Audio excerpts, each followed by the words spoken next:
It was a little over a month ago that I had asked Tim, when taking this class when we were back east, and just the way time has gone, that to go ahead and finish some things in 4. I took care in lesson 4, and when I would return, that I would take care of that section of lesson 4 that dealt in textual criticism and with some of the copyist errors, unintentional errors. And then the next week, dealing with some intentional changes, which we went over 2 weeks ago. Last week we had singing. But when Tim did some of the material in 4, he knew that there was going to be 1 week that I would not be back, and right before they left on their trip. And that Wednesday, the last time Tim taught was on the 11th, 9/11 as a matter of fact, September 11th. And what Tim did is he put together a series of slides. And so I've added some slides and added some material to his slides because he went over some of that material, a lot of slides in one night. And that's a part of lesson 5. So what we've done here is we did 4. I came, and then he kind of started a little bit of 5. I went back to 4 to do that real kind of technical stuff that was quite tedious, I understand, on the copyist errors and the intentional changes and some examples of that. So now what we're doing is we're back to 5 where we should be. Hopefully everybody does have a copy. I know that there were several that did not have lesson 5. Even in this lesson, I think the organization that they did on it is a little disjointed, but that's okay. We're just going to make this work. And I want to go back to some of the slides of Tim. And what you would notice on the first page of lesson 5, which is page number 25, it says in the objective, the first objective will be to review passages mentioning the written scripture and the writing of the New Testament scripture. The second objective will be to review surviving New Testament Greek manuscripts, which we are going to hopefully get started with next week of the manuscripts, of the examples and naming the manuscripts and dealing with their history. This first part, if you look at the bottom of page 26, the scriptures on the written word, I don't want to even go over all of this because I think that it is so self-explanatory that as you look what they've done, they're just trying to make the point. So this would be on page 25, lesson 5, major point A, scriptures on the written word. And it's going to ask the question when you flip to page 26 and look at the bottom of page 26, it's going to ask the question at the very bottom, does the Bible give any indication that the apostles were writing to New Testament Christians? The obvious answer to that is what? Yes, we recognize that when you're talking about the New Testament scripture, that the New Testament books, those 27 books of the New Testament, were written by Christians to Christians with a very Christian perspective. And so what they've done, going now back to 25 where this starts, he just wants to show that there are references to the law and the prophets, and he gives some examples in the gospel. References to the law. But again, don't forget that these were written to disciples of Christ. References then to New Testament Christians that John does, that Luke does, that Paul does, the book of Hebrews does, that Peter does. We certainly could include James, we could include Jude. That it becomes very apparent that these original books, which really are fashioned as letters, these books of the Bible were written to Christians, sometimes individuals, as you know. What were some books that we know positively that were written, in fact, out of the Gospels? Which of the Gospels was written specifically to an individual? Which Gospel is that? Luke. And who was the individual? Theophilus. And Theophilus was this Grecian nobleman, but no doubt that he is a disciple of Christ.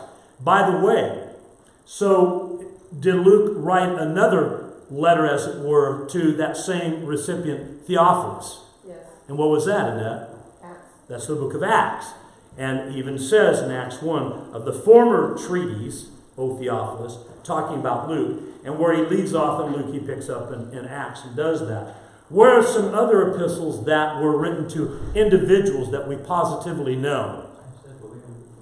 Philemon. Exactly. Philemon, as Paul writes to Philemon, a little short book of one chapter about Onesimus, the runaway slave. What are some other books that were written to an individual? Yeah, Timothy writes 2 letters. Now, we understand that in a book like Timothy, while it's written to Timothy as an evangelist, and where was Timothy living and preaching at the time? Ephesus. But yet, while Paul writes to Timothy this book, then the intention is for Timothy to do what? Yeah, to read that and to share these things. And many times you'll find that in the wording that this would be his responsibility in preaching and teaching. So we get that. And then not only do we have those 2 books that were written to Timothy, what's another book, very, very similar in style and in purpose, written to another individual, and that would be the book of Titus. Titus. And where was Titus preaching? Island of Crete. Exactly, in the island of Crete. And so, but there again, that is to be shared. We know that a lot of the books were written to congregations, obviously.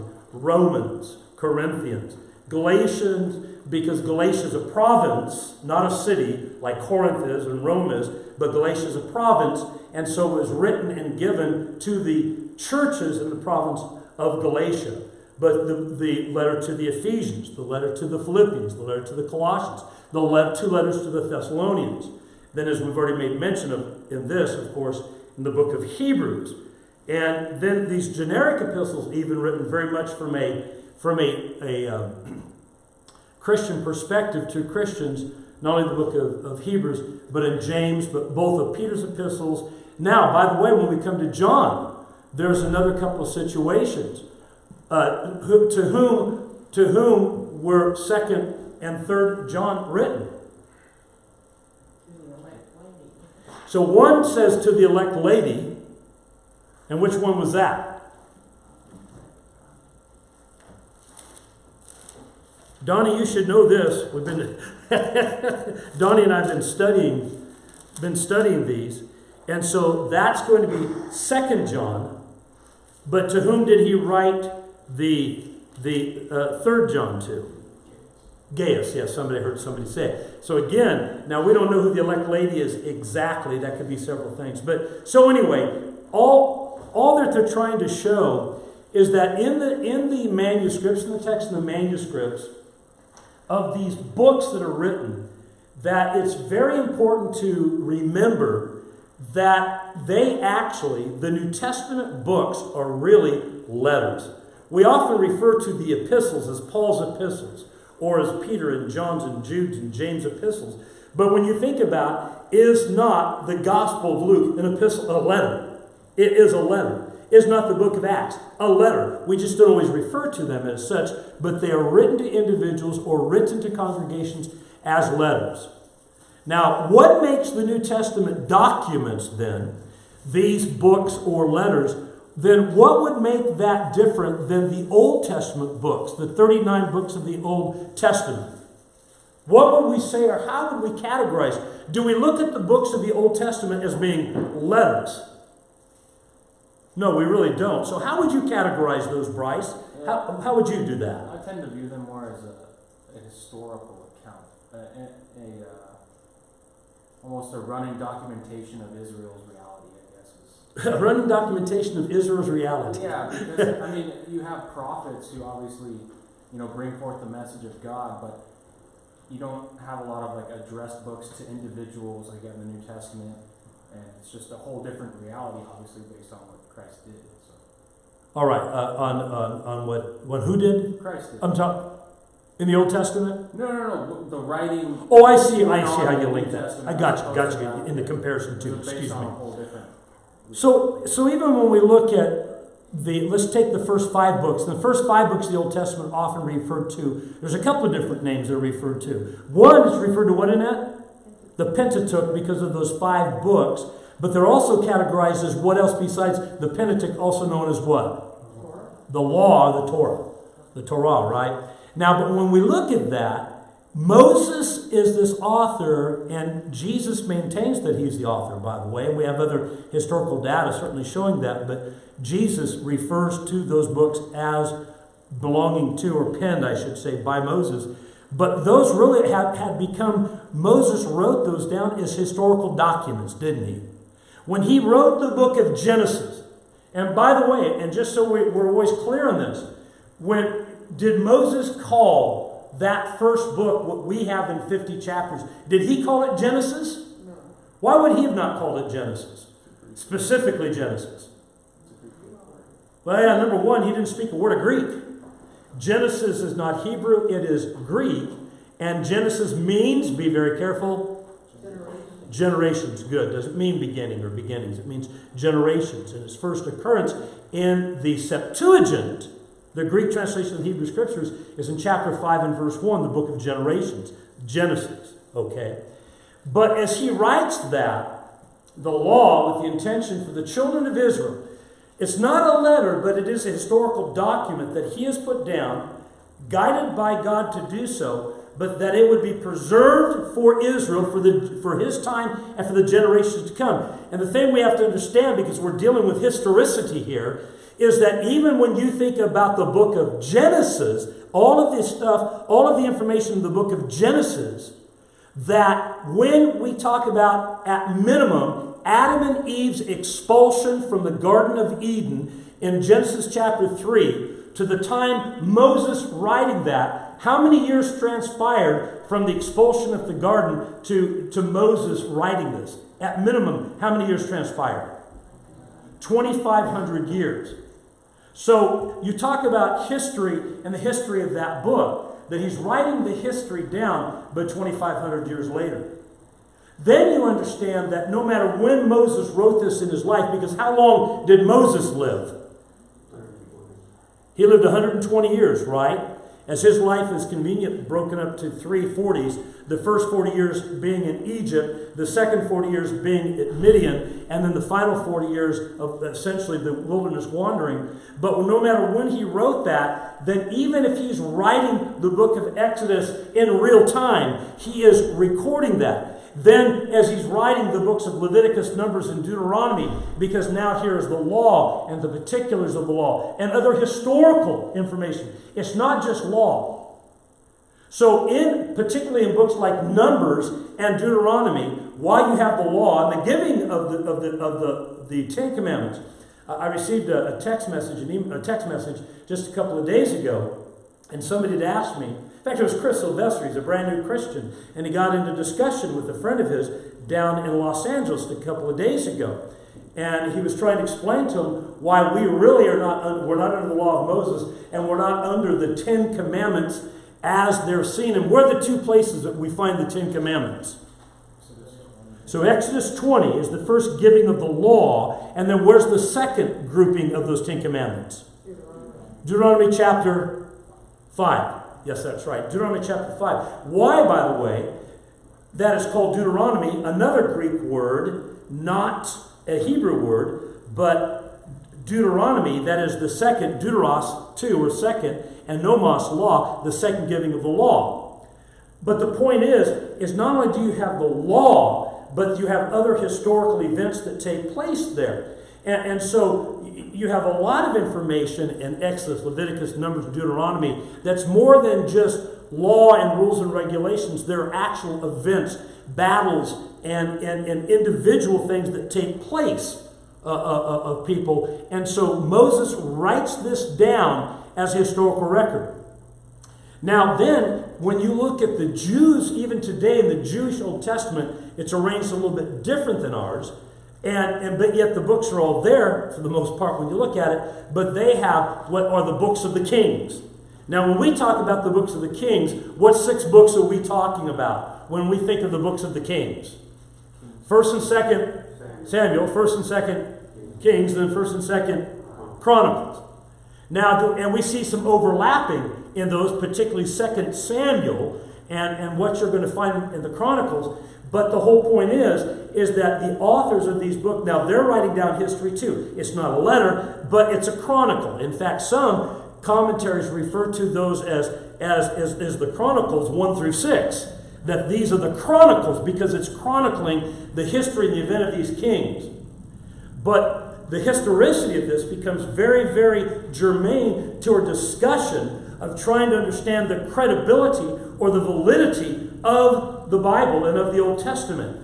Because there's so much information, again, not just the laws, though those are important. Because should there be consistency, if the Bible is verifiable, that what it says about the law in Exodus or what it says about the law in Deuteronomy, should there be consistency, certainly in the law.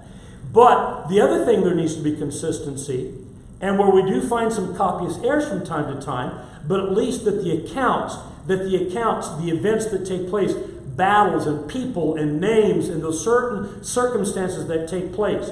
Now, we know that there are literally hundreds and hundreds of copyist errors, but what those copyist errors are basically, what kind of errors or mistakes are there? How can you characterize those that people get all out of sorts about? But what are those errors? What are some examples of those errors? You don't have to give the fancy names of Winnow, but go ahead, Bryce. They're typically like grammatical errors or switching a letter here and there. That's right, transposition, switching the letter. And they say, oh, that's an error.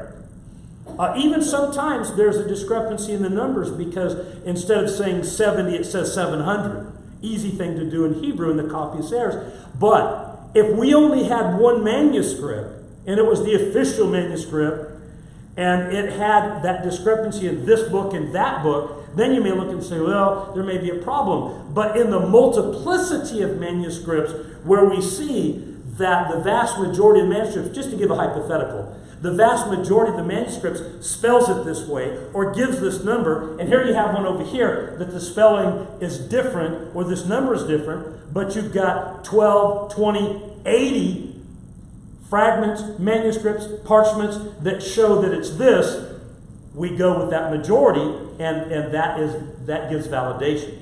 So there's a lot of different, what they're calling copyist errors. But what needs to take place is making sure that there's no discrepancies. If all of a sudden you look at one of the accounts and has David being the first king as opposed to Saul, we would have a problem. If you would look at the gospel accounts coming to the more of the gospel time of the gospel story of Jesus and even the New Testament, if you'd have one of the Gospels that repeatedly, let's say, for example, that Matthew repeatedly has Jesus being born in Jerusalem, where Luke repeatedly in all the manuscripts has him being born in Bethlehem, that would be a difficulty. That would be a problem. But we don't have that problem, although we did bring out, interestingly enough, the Book of Mormon has Jesus being born in Jerusalem, not in Bethlehem. And that's problematic. But we can't do textual criticism on the Book of Mormon anyway, because we have no copies, no plates, nothing to be able to enforce or to practice any textual criticism. So when we look at this, all this whole section, the scriptures in written word, it is God's plan, and it's going to be true for both New Testament and Old Testament. And by the way, even in the Old Testament, think about the Psalms. It's the collection of the Psalms. How many Psalms are there? 150. 150 Psalms, and we did a little thing here on the Saturday men's devotional of the Bible, and we even did some trivia things or whatever. And of the 150 Psalms, and which is the longest Psalm? 119. How many verses does it have? 176, right? And then but that's Psalm 119, but what's the shortest Psalm? 2 before it. 117, how many verses does it have? 2, exactly. And so we look at this, but those were collections, and so we sometimes, in their Psalms, they're not chapters. To be real technical, we would say that, in fact, and by the way, historically, this also goes to something very interesting, that in the book of Acts, when Luke is recording one of Peter's sermon, Peter says, as it says in the second Psalm. You know, the chapters weren't in Genesis, Exodus, Leviticus, Numbers, and Deuteronomy. The chapters were not in Joshua and Judges, all those books. The only thing that was numbered were the Psalms. The chapters and verses came much later. But I find that fascinating that even in the New Testament it says, well, according to the second Psalm, why did the heathen rage? That's the part that it quotes there. Again, this deals with the historicity, and we're looking at this big picture of the Bible, and again, the consistency that you see in the biblical documents. And now, they were written, and the New Testament was written to Christians, by Christians, to Christians. By the way, too, because Bryce brought up a couple of moments as well, and these were not letters, but how about the prophets? What's the difference, by the way, between the major prophets and the minor prophets? What's the difference between the major prophets and the minor prophets? That's right, Yvonne. The length of the book has nothing to do with importance or significance.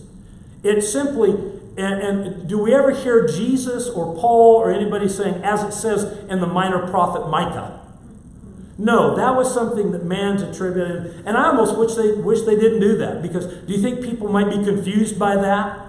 Oh, that's just a minor prophet. Joel 2:20-32 is anything but minor. And a lot of other passages that we could get, and that just kind of came to the top of my head as it's quoted verbatim in Acts 2, right? But those prophets, as God directed them, as they have written, as they wrote down those prophecies, and again, there were multiple copies of these made, and we have some as we've talked about, some very, very ancient copies of this literature. And then, so when we talk about the prophets, and we've talked about Psalms, but there are some other books of poetry too. And what are the books of poetry in the Old Testament, besides the Psalms? Yeah, Proverbs, and what? Song of Solomon. And so you have these categories that we give them, but again, understand is that they're different kinds of documents, but what's fascinating to me is the incredible amount of copies that were made of all of these different biblical documents. And how about the book of Ecclesiastes too, by the way? Book of Ecclesiastes. And then Job's kind of an interesting on its own, and that while most think that Moses is the author of it, very well could be, it appears that Job was a patriarch during that particular age. Now, what I want you to do is go ahead and flip on over, and like I said, we're going to be coming back and forth to various things, but I want you to go to page 28. Lesson 5, page 28. Okay, did anybody else come in that needs lesson 5 that does not have that? Cindy, are you good? Do you have it, Les? You got it? Okay. Now, we're going to share some of these slides that Tim did, and I've added some information here and there. First one I didn't touch, but what is a manuscript? And we asked the question, what is a manuscript? And handwritten records as distinguished from printed records. As far as, when you want to talk about the printing press, when did the printing press come about? Yeah, so we're talking about the 15th century, and by a fellow by the name of Gutenberg, right?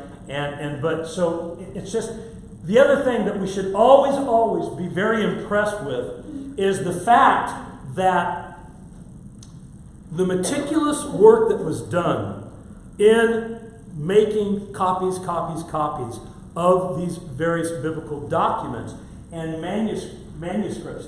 And the manuscripts of different kinds of forms, and we'll talk about those in a minute here. But then we have rolls and folded documents as distinguished again from printed books. The New Testament manuscripts are more abundant than that of any other series of writings of antiquity. There are better than how many different manuscripts of, when you want to talk about the manuscripts, the documents, the codices, the fragments, the papyri, we have over how many manuscripts? Over what? Yeah, and you'll see some will say over 5,300, and some say it's near 5,800. But it is amazing the amount of manuscripts that there are. As we've looked at the manuscript evidence, so what is papyri? And the papyri, when they talk about the papyri, and you'll see in some of your reference works, and we went over this a few weeks ago when we were talking about some of the copyist errors, and some of the papyri, and it may be like it'll show a P or this other little symbol, and they'll have a number behind it, like P47. And so that's papyrus 47, and these are pages, very old pages that have been found, and obviously we're talking about them written on papyrus, and in fact, I think in the explanation that we have here, we're going to get back to the one. I'm kind of going the order here. I've added palimpsest in just a minute here. But usually incomplete portions of the New Testament written on papyrus and have been unearthed from the sands of Egypt within the last 150 years. For the most part, that's very, very true. And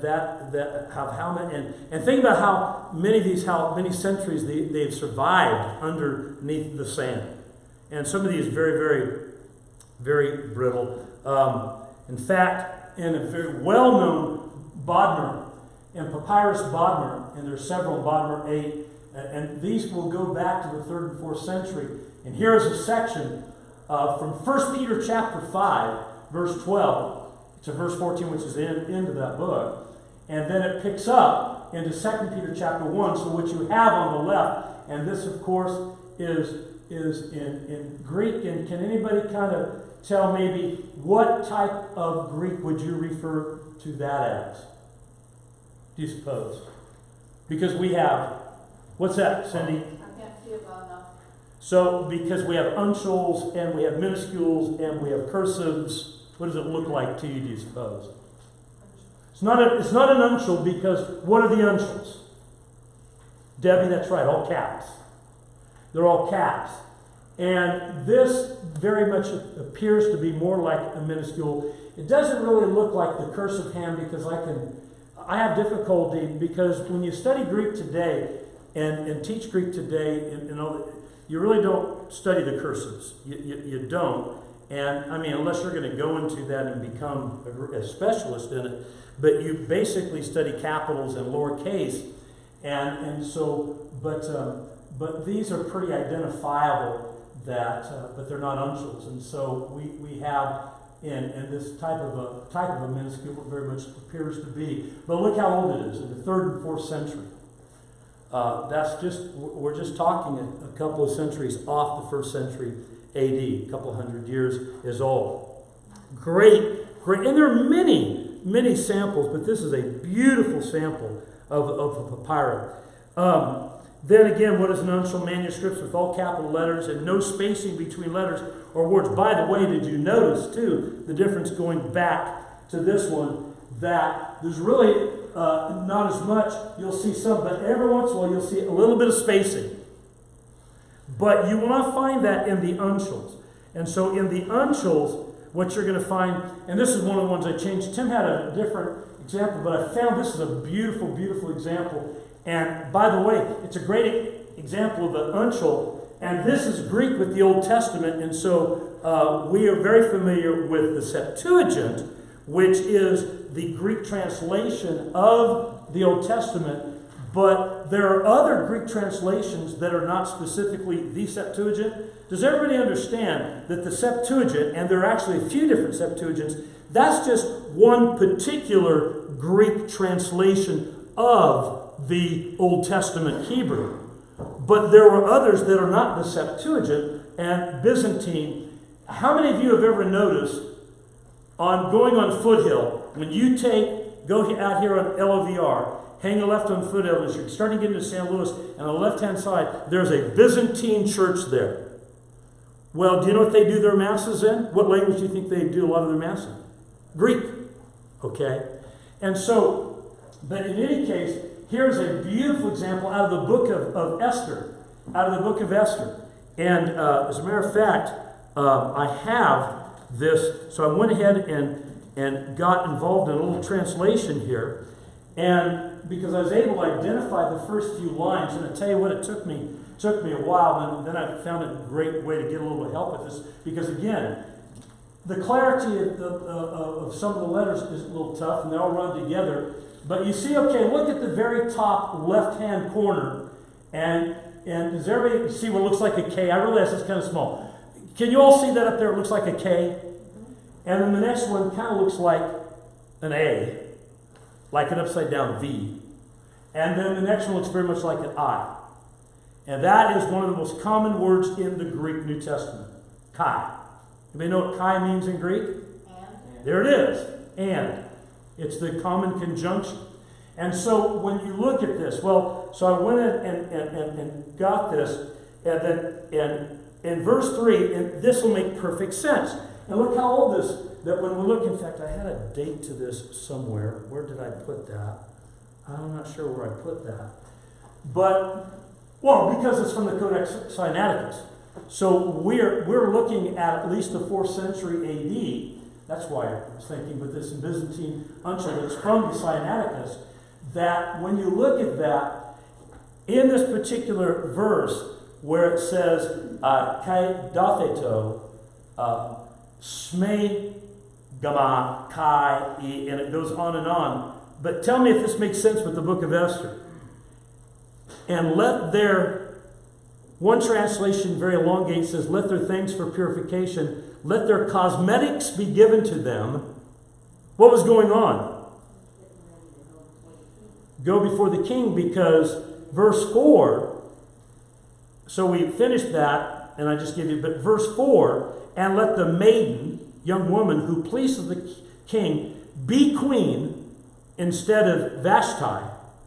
This pleased the king, and he did so. And so that's what you've got in about the first 5 lines up there on that. It's a beautiful, beautiful example of an unction. Okay?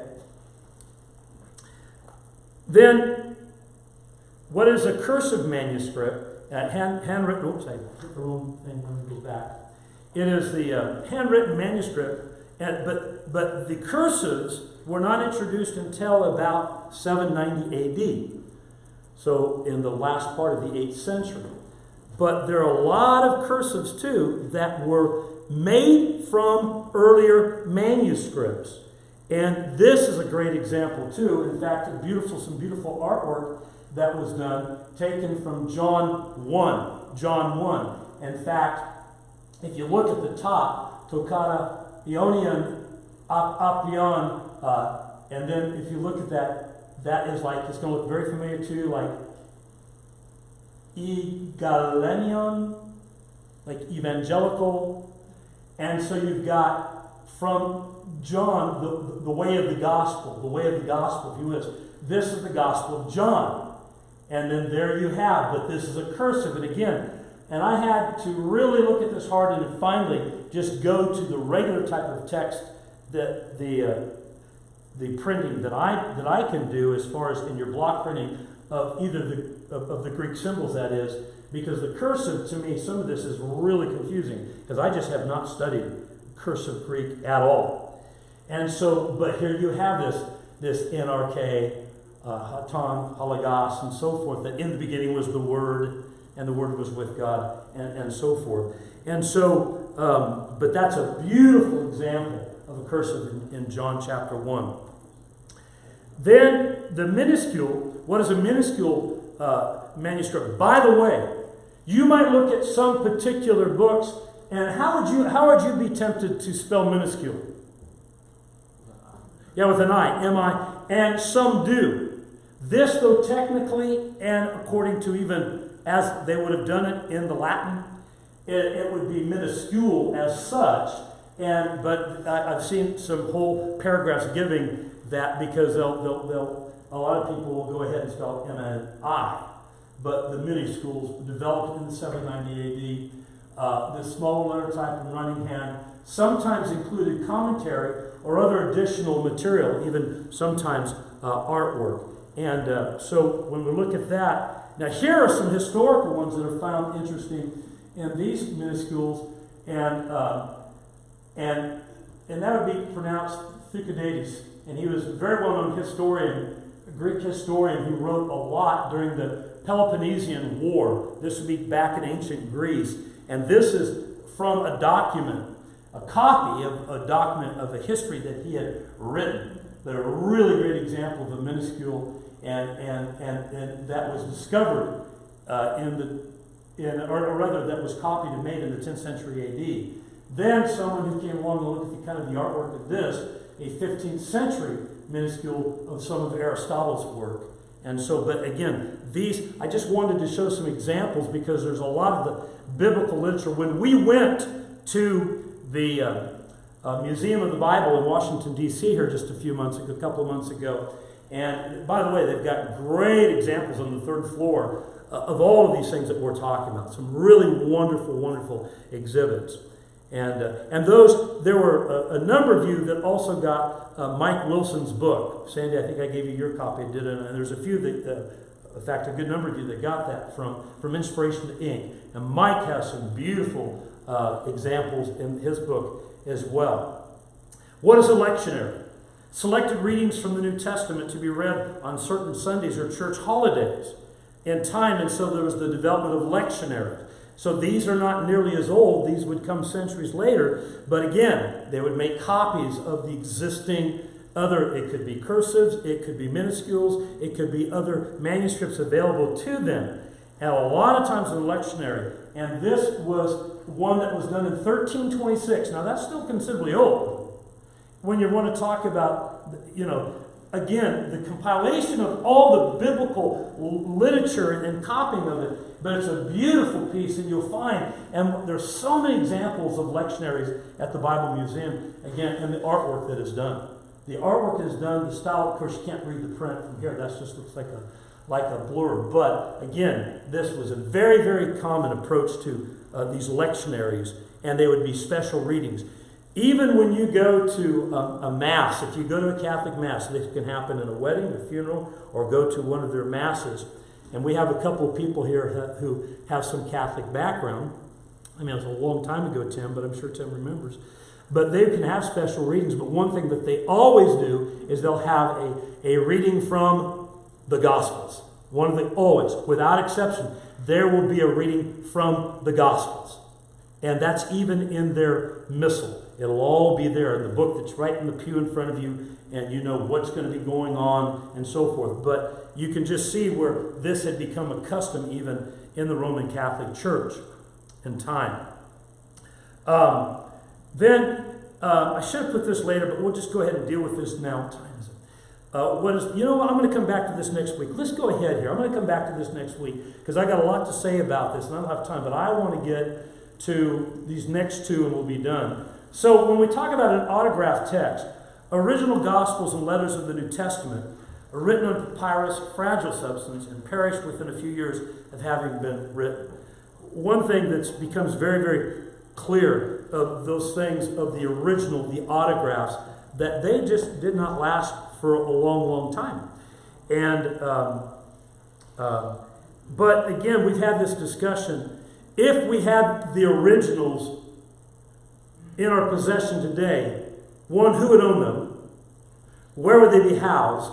And how do you think they would be viewed? Bryce? Could you really know they were original? Well, for sure.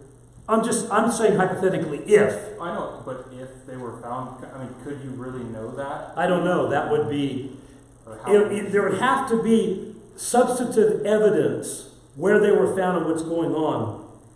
And yeah, I mean, and that would be very, very, very difficult to prove. So that's a good question, but it's a tough question. Yeah, so. But I think that can you imagine that they somehow that the paper, the product itself would become almost as it were, what's that? An icon. Yeah, that's all the logos and all have to have an icon. Right. Yeah, and that would be very problematic. I wanted to deal with this one and the palimpsest. And the palimpsest, a manuscript page of parchment, normally a parchment that's going to be made, though, a lot of times more like of a vellum or something leather because of what they do with them, taken from either a scroll or a book of which the text has been scraped or washed off so that the page can be used again for another document. And there are several examples of these. And this one is a fascinating one. And that's why I want to get to this, and we're going to be done here in just a couple of minutes. Let me get to my notes on this. This is taken, and there are tons of these. And again, palimpsest from the Codex Nitrinus, 6th century AD. I want you to notice, can you tell first on the left-hand side, you can see kind of the dark lettering, but that would be the last one that had been printed, but behind it had been lettering that they'd either washed off or tried to erase somehow. They took off the existing parchment, and then used it again. And this particular codex, and then I've blown up out of this, of Luke 9:23. There's Luke 9:23 right there. What does Luke 9:23 say? Jesus said, if any man will come after me, let him deny himself and take up his cross daily and follow me. That's what you have there. But here's what's very interesting about this. In the Codex Nitranus, that in the Gregory Allen numbering system, we've got this number, but the 6th century Greek New Testament Codex containing the Gospel Luke, fragmentary condition, it is a 2-column manuscript. It gives this measurement. But in the upper text, the Syriac treatise of Severus of Antioch against Johannes Grammaticus, written in the 8th or 9th century. In other words, there's other stuff written. The lower text of the same manuscript contains the Iliad of Homer and the Gospel of St. Luke. And that had been washed and then decided they didn't want that anymore and then put this on. And so both of 6th century and also Euclid's elements of the 7th and 8th century. The manuscript contains a table of contents before the Gospels and some other interesting information as well. Fascinating. What we'll do next week is we're going to go back to the Muratorian fragment. I got a whole lot I want to say about the Muratorian fragment, share some information about that. So we'll go back to that. And then what we're going to be doing is then we're going to be moving on. I just hit it a couple of times. And this is going to be represented, you're going to notice, on page 29 of these writers and the significance of these writers, of these, quote, church fathers or patristics, and the relevance historically of them to the biblical documents. Fascinating history about all of these individuals and the development of the Bible as we have it today. Questions or comments? Closing? Is that all? Some of this? Yeah, Tim. I was just thinking, going back to copying, we're warned about false teachers and those that are going to try to teach something as the truth, about what would stop somebody from purposely making mistakes in their copying. I had just a thought. Well, we actually dealt with that 2 weeks ago because we showed some example of intentional changes. Intentional. Now, some were rather innocent in doing it, but others were not so innocent. But here again is God's providence and wisdom. If all we had was 1 or 2 documents to test it again, that would be hard to do. But when you have a plethora of manuscripts and fragments, and some that are older that were found later, look what that did to their document. It showed that it was not legitimate, that there had been a change that should have never, or the addition of 1 John 5:7. I gave some whole information and charts on 1 John 5:7 while it has no business even being in our Bibles. Couldn't watch that because I didn't have a phone or an iPad. Yeah, we heard about that, Tim. Oh boy, the perils, not of Pauline, the perils of Timothy. Okay. All right. Thank you, everybody. We've got so much more to do, but I appreciate the interest, really do.